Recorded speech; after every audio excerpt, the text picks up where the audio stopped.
Hello everyone, welcome to SPM IS Academy. Here we are with yet another episode of Ahomor Gaurav Gatha, the glorious history of Assam.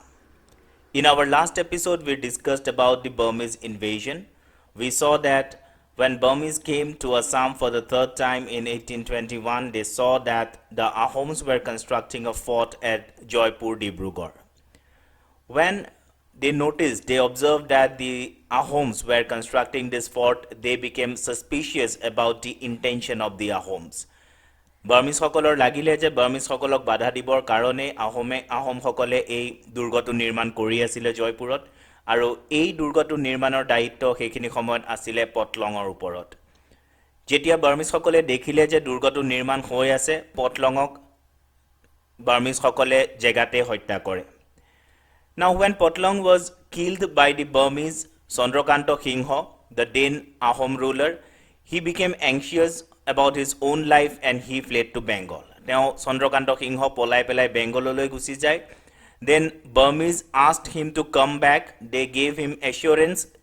ke teoloke Chandrakanta Singhar kono hani nokore, but Chandrakanta Singha he refused to come back. Teo Burmese hokolok bissakhot lobo nuare aru teo ঘূৰি নাহে। Now when Chandrakanta Singha he did not return, the Burmese placed one Jogeshwar Singha on the throne in 1821 AD. কিন্তু Jogeshwar Singha কেৱল মাত্ৰ নামত ৰজা আছিলে, সেইখিনি সময়ত গোটেই পাৱাৰটো Burmese সকলৰ হাতলৈ গুচি যায় আৰু অসমত Burmese rule start হয় in 1821, যাক আমি অসমীয়াত মানৰ শাসন বুলিও কওঁ। So in today's episode we will start with the Burmese rule in Assam, which started in the year 1821. So this period was marked by bloodshed, rapine, plunder and devastation. The Burmese imposed arbitrary taxes on all classes of people and realized their payment by force. In lieu of personal service, commutation money at the rate of ₹6 per pike was imposed. এই শাসন কালত এই মানৰ শাসনৰ সময়ত বা Burmese সকলে শাসন কৰাৰ সময়ত গোটেই অসমত মানুহবিলাকৰ ওপৰত বহুত বেছি অত্যাচাৰ কৰা হয়। সেইখিনি সময়ত তেওঁলোকে গাঁৱৰ পিছত গাঁও তেওঁলোকে লুটি লৈ যায়, তেওঁলোকে আৰ্বিট্ৰাৰী কিছুমান ট্যাক্স ইম্পোজ কৰি দিয়ে মানুহৰ ওপৰত আৰু সেই ট্যাক্স সমূহ আদায় কৰিবলৈ মানুহবিলাকৰ ওপৰত বহুত অত্যাচাৰ চলায়। Now according to Chang Ang, a Burmese commander of the first expeditionary force to Assam, তো এই যে Burmese commander এজনৰ আছিলে, তেওঁৰ ভাষাত যদি আমি চাবলৈ যাওঁ আমি আইডিয়া কৰিব পাৰিম যে সেইখিনি সময়ত অসমৰ পৰিস্থিতি কেনেকুৱা হৈছিল। The roads became red with blood. The crows and vultures dragged the corpses and had their food in abundance. Hundreds of wounded, half-dead and dead were to be found everywhere in the road and jungles. There were corpses without hands, some without legs and waist, and some were wounded bellies and entrails out. Villages were set on fire, women were lifted. It is impossible to estimate the number of persons who fled, were killed or deported to Burma. There was wholesale depopulation and widespread misery and agony. So, এই Burmese commanderৰ এই কথাখিনিৰ পৰা আমি idea কৰিব পাৰো যে সেইখিনি সময়ত অসমৰ পৰিস্থিতি কেনেকুৱা আছিল। সো তেওঁ কৈছে যে সেইখিনি সময়ত যোনবিলাক ৰাস্তা ঘাট আছিল তেজেৰে ৰঙা হৈ গৈছিল। The crows, কাউৰী বিলাকে, vultures বিলাক আহি পেলাই এই ডেড বডি বিলাক তেওঁলোকে খাইছিল আৰু এই vultures বিলাকৰ খাদ্যৰ কোনো অভাৱ নহৈছিল সেইখিনি সময়ত, কাৰণ বহুত বেছি মৰাখত জতে ততে পৰি আছিল সেইখিনি সময়ত। কিছুমান আধা মৰা, কিছুমান বহু wounded person, কিছুমান ঘুনিয়া হৈ পেলাই সেই মানুহবিলাক ৰাস্তাই ঘাটে জংগলে ঘূৰি ফুৰিছিল, ৰাইট? আধা মৰা হৈ মানুহবিলাক ঘূৰি ফুৰিছিল সেইখিনি সময়ত। যোনবিলাক ডেড বডি আছিল, কিছুমানৰ হাত নাছিলে, কিছুমানৰ ভৰি নাছিলে, কঁকালৰ তলৰ পৰা কিছুমান নাই, ৰাইট? তো মানে এটা ভাবিব নোৱাৰা পৰিস্থিতি সেইখিনি সময়ত হৈ গৈছিল। গাঁৱৰ পিছত গাঁও তেওঁলোকে জ্বলাই দিছিল, লুটি লৈছিল, য'তে অসমীয়া মহিলা বা অসমীয়া ছোৱালী য'তেই দেখিছিলে উঠাই লৈ গৈছিল। তো কিমান মানুহ সেইখিনি সময়ত পলাই গ'ল, কিমান মানুহক মাৰি পেলোৱা হ'ল, কিমান মানুহক বাৰ্মালৈ লৈ যোৱা হ'ল, তাৰ কোনো সঠিক হিচাপ দিয়াটো পচিবল নহয়, কাৰণ বহুত বেছি পৰিমাণে মানুহ আইদাৰ পলাই গৈছিলে, নহ'লে তেওঁলোকক মাৰি পেলোৱা হৈছিলে, নহ'লে বাৰ্মালৈ লৈ যোৱা হৈছিলে। তো সেইখিনি সময়ত অসমীয়া মানুহবিলাকে এটা বহুত চেলেঞ্জিং या বহুত মিজাৰেবল এটা চিটুৱেশ্যন তেওঁলোকে ফেচ কৰিবলগীয়া হয়। And it was in these worst hour of peril that the British appeared as the deliverer of the people of Assam, who therefore hailed their advent with unbounded joy and offered them the most loyal cooperation. তো বাৰ্মিজসকলে এই যে অত্যাচাৰ চলাই আছিল, সেইখিনি সময়ত আহোম ৰজাসকল উপস্থিত নাছিল অসমৰ ৰাইজক বচাবৰ কাৰণে। আহোম স্বৰ্গদেউ যোন আছিলে তেওঁ পলাই গৈছিলে অসমৰ মানুহক এই চিটুৱেশ্যনটো ফেচ কৰিবৰ কাৰণে, তেওঁলোকৰ এই যোনটো বাৰ্মিজসকলৰ অত্যাচাৰ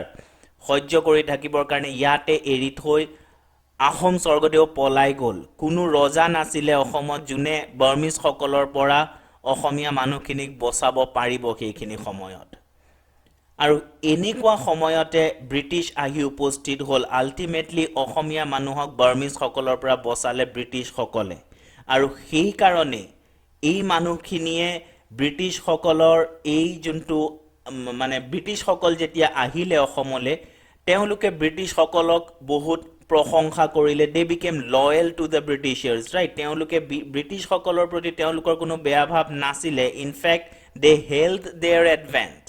ৰাইট? ব্ৰিটিছসকল যে আহিলে তেওঁলোকক বচাবলৈ, তাৰ কাৰণে অসমৰ মানুহখিনি সেইখিনি সময়ত ব্ৰিটিছসকলৰ প্ৰতি কৃতজ্ঞ আছিলে, কাৰণ তেওঁলোকৰ ইমান দিনে তেওঁলোকক যোনে ৰুল কৰি আহিছিলে আহোম স্বৰ্গদেউসকল, সেই স্বৰ্গদেউসকলে সেইখিনি সময়ত অসমীয়া মানুহখিনিক, অসমৰ মানুহখিনিক বচাবৰ কাৰণে একোৱেই কৰিব পৰা নাছিলে। Now, in November 1823,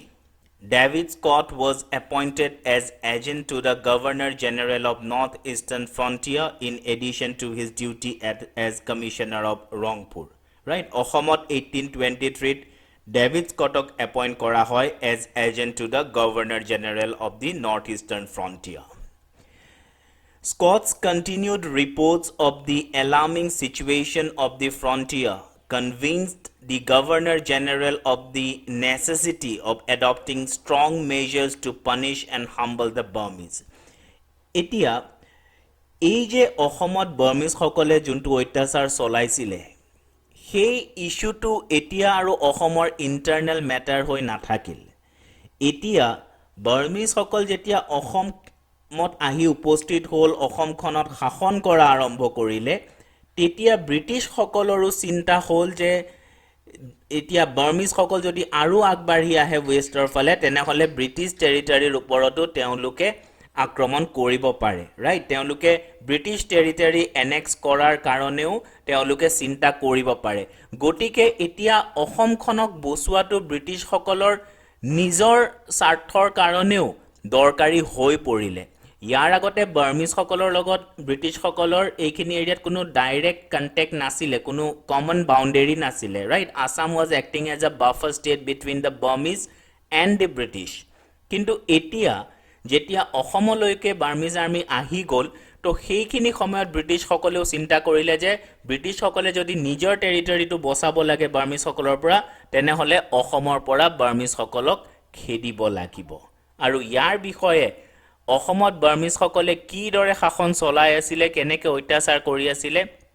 তাৰ গোটেই ৰিপৰ্টটো ডেভিড স্কটে ব্ৰিটিছ গভৰ্ণৰ জেনেৰেললৈ পঠিয়াই আছিলে। And finally, after going through these reports, Governor General, he also realized ke etia Burmese hokolok অসমৰ পৰা খেদি পঠিয়াবই লাগিব। So finally, the British declared war against the Burmese in 1824. 1824 first Anglo-Burmese war start হৈ যায়। By the beginning of 1826, the Burmese were no longer capable of offering any resistance to the British. British army যেতিয়া আহি উপস্থিত হয় Burmese সকলে আৰু British আৰ্মিৰ লগত ফাইট কৰিব নোৱাৰা হৈ যায় by the beginning of 1826 so 1826 ৰ আৰম্ভণিতেই বাৰ্মিজ সকলে মোটামুটি পৰাজয় বৰণ কৰে তাৰ পিছতে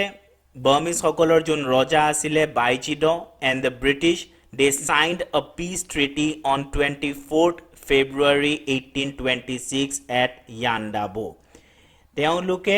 1826 ৰ 24th ফেব্ৰুৱাৰীত ইয়াণ্ডাবো জেগাটোত এখন ট্ৰিটি সাইন কৰে পিস ট্ৰিটি সাইন কৰে যাক আমি ট্ৰিটি অফ ইয়াণ্ডাবো নামেৰে জানো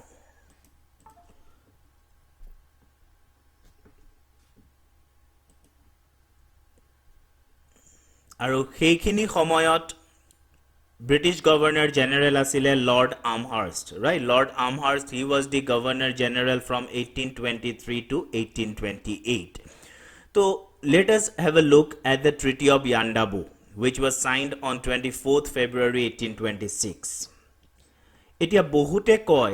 je Treaty of Yandabo joriote Ohomkhon Britishor underloi ahi jay, right? কিন্তু একচুয়ালি ট্রিটি অফ ইয়াণ্ডাবো তেনেকুৱা কোনো ক্লজ নাছিলে তেনেকুৱা কোনো প্ৰভিজন নাছিলে তাতে ডাইৰেক্টলি কেতিয়াও এটো কোৱা হোৱা নাছিলে যে অসমখন বাৰ্মিজ বিলাকে ব্ৰিটিছক গটাই দিছে তেনেকুৱা কোনো প্ৰভিজন বা তেনেকুৱা কোনো ক্লজ ট্ৰিটি অফ ইয়াণ্ডাবোত নাছিলে অসমৰ লগত ৰিলেটেড মেইন আৰ্টিকলটো আছিলে ট্ৰিটি অফ ইয়াণ্ডাবোত আৰ্টিকল 2 তো সেই যদি আৰ্টিকলটো আমি পঢ়ি চাওঁ তাতে লিখা আছে His Majesty, the King of Ava,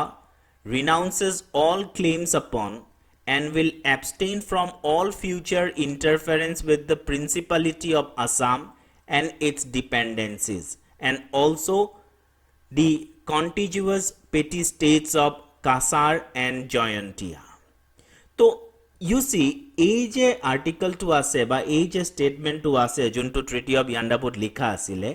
তাতে জাস্ট কোৱা হৈছে যে বাৰ্মিজ সকলে দে ৰিনাউন্সড অল देयर ক্লেইমছ আপন Assam along with Cachar and Jaintia তাতে কোটো এইটো মেনশন নাই যে বাৰ্মিজ সকলৰ পিছত ব্ৰিটিছ সকলে অসমত শাসন কৰিব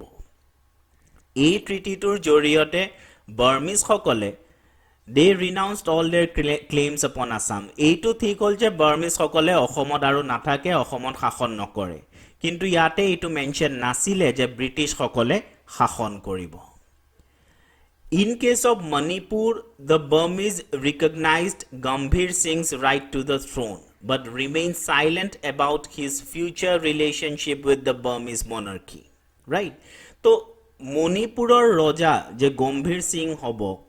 সেই কথাটো Treaty of Yandabot mention asile. Teonluke Gambhir Singhok Manipuror Raja hisape recognize korile. Kintu teonluke গম্ভীৰ সিংৰ লগত বাৰ্মিজ সকলৰ কেনেকুৱা ৰিলেশন হ'ব কিবা যদি সাবঅৰ্ডিনেশন থাকিব বা এটা ফ্ৰেন্ডলি ৰিলেশনশিপ মেইনটেইন হ'ব কেনেকুৱা ৰিলেশনশিপ থাকিব বাৰ্মিজ বিলাকৰ মণিপুৰৰ লগত তাৰ বিষয়ে ট্ৰিটি অফ ইয়াণ্ডাবোত কোনো মেনশন নাছিলে In case of Assam, Kasar and Jayantia, the Burmese simply formalized their withdrawal, leaving a political vacuum. It was now left to the British government to settle its term with legitimate rulers. So, Manipuror Raja je Gambhir Singh, that was recognized by the Treaty of Yandabo. Kintu, Ohom Kasar aru Jayantiar bikhoye ei treaty tut kuno mention nai, je Kasaror Raja kun, Jayantiar Raja kun ba Ohomor Raja kun, tar bikhoye Treaty of Yandabot kuno mention nai. Right, a Treaty of Yandabor Joriote, as I have already mentioned, the Burmese simply formalized their withdrawal. Teonluke nijor jontu claim asile heitu eri dile Ohomor uporot, right? Teonluke Ohomor pora nijor gutei army to withdraw kori loi gol aru teonluke kole je future to teonluke aru ketiao interfere nokore. Kintu Ohomor kun roja Kasarot kun roja tar bikhoye Treaty of Yandabor eko mention nai. গটিকে যেহেতু treaty of ইয়াণ্ডাবো তাৰ বিষয়ে mention নাই Burmese সকল গুছি গল এতিয়া British বিলাকৰ হাতত এই মানে পাৱাৰটো আহিলে বা ব্ৰিটিছ সকলৰ ওপৰত এতিয়া এটো ডিপেন্ড কৰিব ধৰিলে যে তেওঁলোকে কাৰ লগত কেনেকে কি টাৰ্মস এন্ড কন্ডিশনস সেটেল কৰিব ৰাইট এতিয়া গুটেই বস্তুটো ব্ৰিটিশ সকলে কেনেকে হেতু আগবাঢ়ে তাৰ ওপৰত ডিপেন্ড কৰিব নাও on the eve of the war in 1824 separate treaties were signed by David Scott with Rajas of Kasar and Jayantia, whereby the rulers of these kingdoms placed their territories under the protection of British against external aggression. তো এইখিনিতে অসমৰ আৰু কাছাৰ আৰু জয়ন্তীয়াৰ মাজত এটা ডিসক্ৰিমিনেশন আমি দেখিবলৈ পাওঁ 1824ত ফাৰ্স্ট এংলো-বাৰ্মিজ ৱাৰ আৰম্ভ হোৱাৰ আগতে কাছাৰ আৰু জয়ন্তীয়াৰ ৰজাৰ লগত ডেভিড স্কটে সেপাৰেট ট্ৰিটি সাইন কৰে য'ত ৰুলাৰ কেজনে মানি লয় যে তেওঁলোকে নিজৰ টেৰিটৰিটো ব্ৰিটিছ প্ৰটেকশ্যনৰ আণ্ডাৰত ৰাখিব So the right of Raja Govinda Chandra and Raja Ram Singh to their respective throne were recognized by the British. Right? তো সেইখিনি সময়ত যোন ৰজা আছিলে জয়ন্তীয়াৰ ৰজা আছিলে ৰাজা ৰাম সিং আৰু কাছাৰৰ ৰজা ৰাজা গোবিন্দ চন্দ্ৰ তেওঁলোকৰ লগত ব্ৰিটিছে ট্ৰিটি সাইন কৰিছে মানে কি ব্ৰিটিছে তেওঁলোকক ৰিকগনাইজ কৰিছে as the rulers of the respective territories right কিন্তু এনেকুৱা কোনো ট্ৰিটি অসমৰ লগত সাইন হোৱা নাছিলে No such treaty was signed with Assam. Hence, after the war, the British felt free to decide her future. তো আমি যদি চাও তেনেহলে সেইখিনি সময়ত মণিপুৰৰ ৰজা কোন হ'ব সেইটো অলৰেডি ট্ৰিটি অফ ইয়াণ্ডাবুত মেনশন কৰা আছিলে বা ৰিকগনাইজ কৰিছিলে বাৰ্মিজ সকলে যে গম্ভীৰ সিং মণিপুৰৰ ৰজা হ'ব আৰু ব্ৰিটিছ সকলে ফাৰ্স্ট এংলো বাৰ্মিজ ৱাৰৰ আগতে জয়ন্তীয়াৰ ৰজা ৰাজা ৰাম সিং আৰু কাছাৰৰ ৰজা ৰাজা গোবিন্দ চন্দ্ৰৰ লগত ট্ৰিটি সাইন কৰি তেওঁলোকক ৰুলাৰ হিচাপে ৰিকগনাইজ কৰিছিলে কিন্তু অসমৰ লগত অসমৰ কোনো এজন ৰজাৰ লগতে একো ট্ৰিটি সাইন হোৱা নাই গতিকে অসমত কোনে ৰুল কৰিব সেইটো লৈ পেলাই এটা প্ৰশ্ন সেইখিনি সময়ত উঠিছিলে কিন্তু তাৰ মানে এইটোও নহয় যে ব্ৰিটিছ সকলে ডাইৰেক্টলি অসমত ৰুল কৰিম বুলি আহিছিলে তেওঁলোকৰ যোনটো প্ৰবলেম আছিলে বাৰ্মিজ সকলক লৈ পেলাই দ্যাট ওয়াজ আ জেনুইন প্ৰবলেম যে বাৰ্মিজ সকল অসমলৈকে আহি গৈছে যদি যিকোনো মুহূৰ্ততে ব্ৰিটিছ টেৰিটৰিটো আক্ৰমণ কৰিব পাৰে যাৰ কাৰণে তেখেতসকলে বিচাৰিছিলে যে অসমৰ পৰা বাৰ্মিজ সকলক খেদি পঠিওৱা হওক ৰাইট আৰু এই ব্ৰিটিছ সকলৰ ইন্টেনশনৰ বিষয়ে আমি তেওঁলোকৰ যোনটো এটা স্টেটমেন্ট আমি দেখিবলৈ পাওঁ তাৰ পৰাও আমি বুজিব পাৰো যে তেওঁলোকৰ ইনিশিয়ালি কোনো intention nasile অসমত rule কৰাৰ because they issued a statement that we are not led into your country by the thirst of conquest but are forced in our own defense to deprive our enemy of annoying us.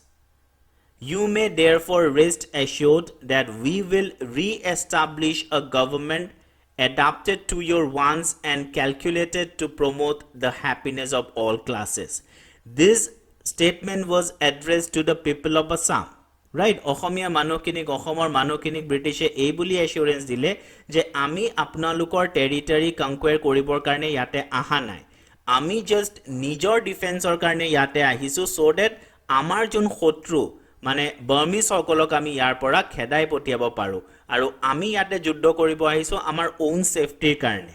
আমি অসম কনকুৱেৰ কৰিবৰ কাৰণে আহা নাই গটিকে আপোনালোকে বিশ্বাস ৰাখক আমি যেতিয়া এই যুদ্ধৰ পিছত আমি আপোনালোকে যেনেকে বিচাৰে তেনেকুৱাকে আপোনালোকৰ মাজৰ পৰাই আপোনালোকে যেনেকে বিচাৰে তেনেকে আমি ইয়াতে গভৰ্নমেন্টটো এস্টাবলিশ কৰিম তাৰ মানে ইনডাইৰেক্টলি তেওঁলোকে কৈছিলে যে তেওঁলোকে আহোম সকলকে কোনোবা এজন আহোম প্ৰিন্সকে তেওঁলোকে ৰজা পাতি পেলাই অসমৰ শাসনভাৰ গটাব তেওঁলোকে ক্লিয়াৰলি কৈ দিছিলে যে তেওঁলোক ইয়াতে ৰুল কৰিবলৈ আহা নাই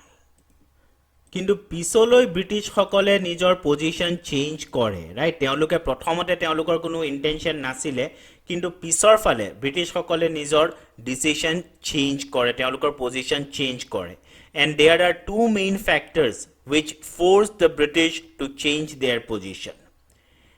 eta hol fear of renewed Burmese invasion তেওঁলোকে অসমখন আহোমৰ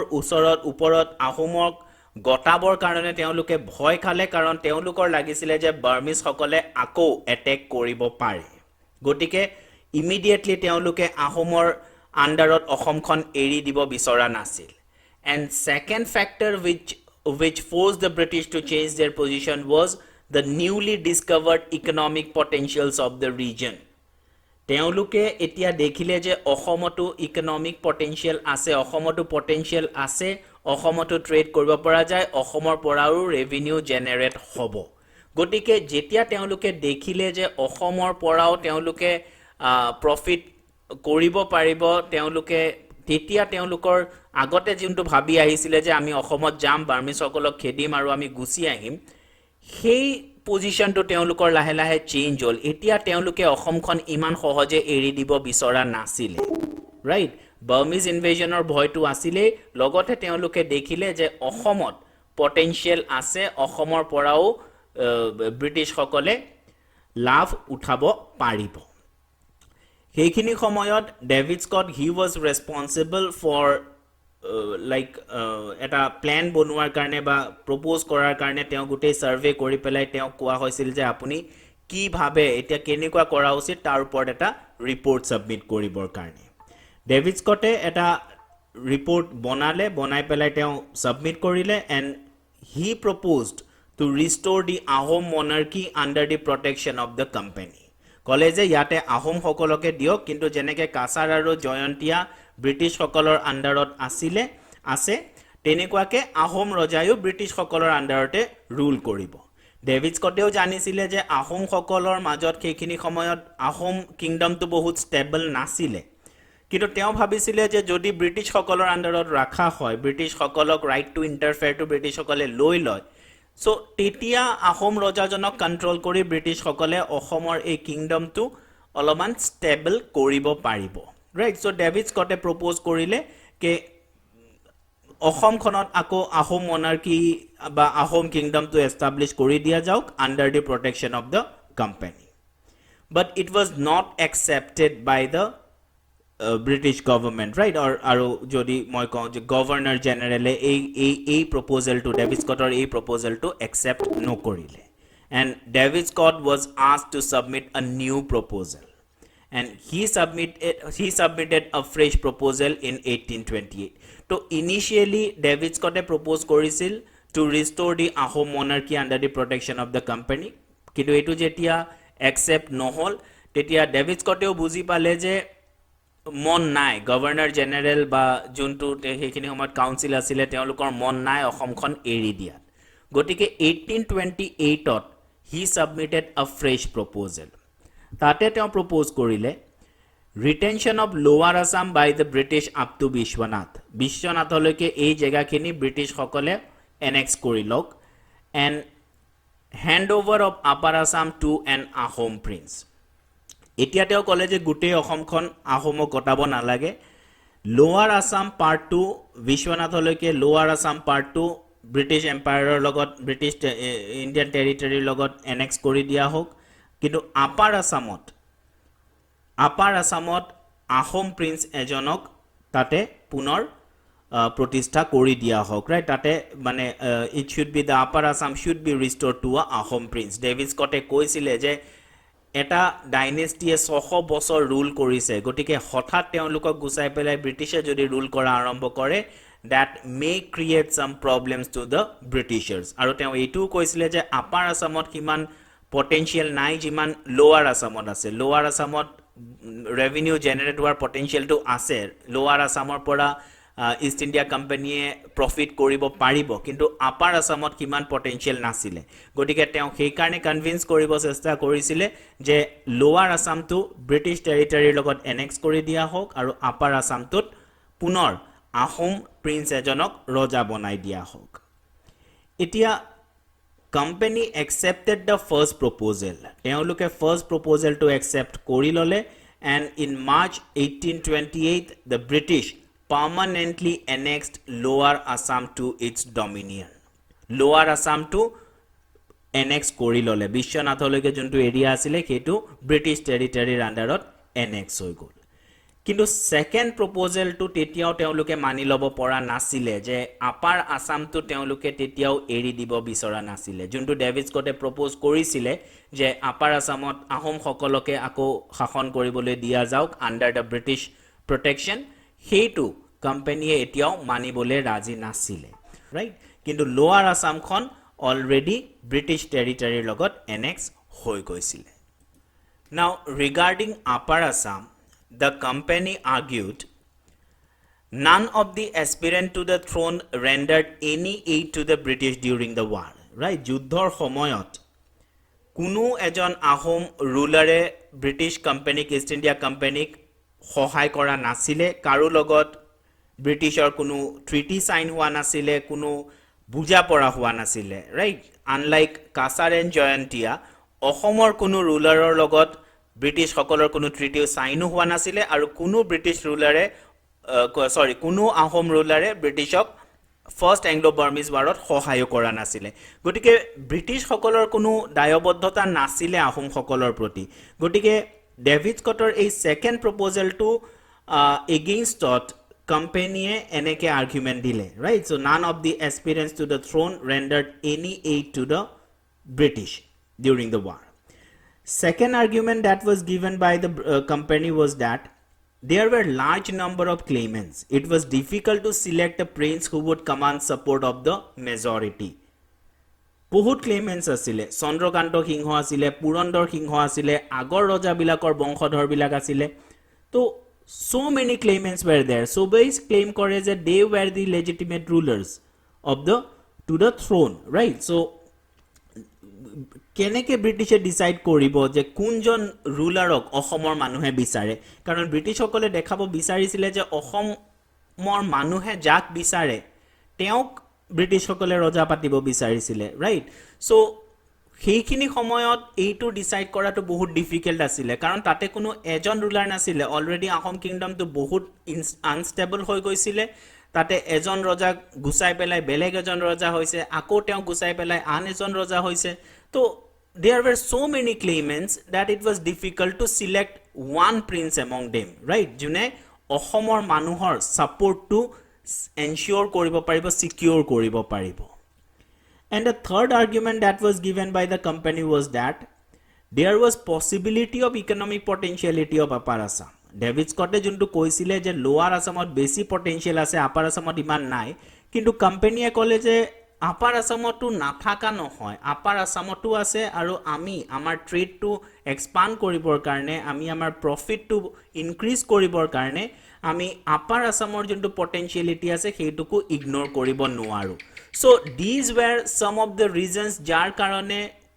ইষ্ট ইণ্ডিয়া কোম্পানীয়ে আপাৰ আসামখনো ইমান সহজে এৰি দিব বিচৰা নাছিলে ৰাইট তো Lower Assam it was annexed in 1828 কিন্তু আপাৰ আসামৰ বিষয়ে এতিয়াও কোম্পানীয়ে একো ডিসিশন ল'ব পৰা নাছিলে although David Scott proposed that Upper Assam should be handed over to an Ahom prince right so ইয়াৰ পিছত আপাৰ আসামত কি হল তাৰ বিষয়ে আমি আমাৰ নেক্সট এপিসোডত আলোচনা কৰিম right so that is all for today thank you